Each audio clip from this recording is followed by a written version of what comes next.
বাবারে বাবারে বাবারে বাবা, তে চিনি একটু 70 টাকা কিলো কি হয়েছে, লোকজন একবারে পাগলা পাগলাই হয়ে গেছে। মানে মনে হচ্ছে মাথায় বাজ ভেঙে পড়েছে একেবারে সবার। তা সরকার কি করবে? দাম বাড়াবে না তো কি করবে? ডাক্তার, ডায়েটিশিয়ান, এত যারা হেলথ কাউন্সিলার যারা সবাই রয়েছে, সবাই যে বলে চিনি খাস না খাস না, চিনি খাওয়া ভালো না, শুনিস?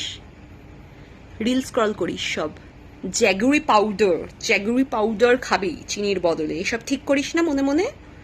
রিলগুলো সেভ করিস যে চিনির সাবস্টিটিউট আর কি কি খাওয়া যায়, তারপর খাস, সেগুলো কিনিস, সেই তো গিয়ে চিনি কিনিস।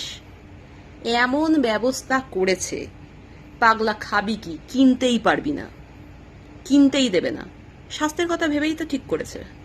স্বাস্থ্য, শিক্ষা, খাদ্য, এগুলো কাদের দেখার কথা? সরকারের।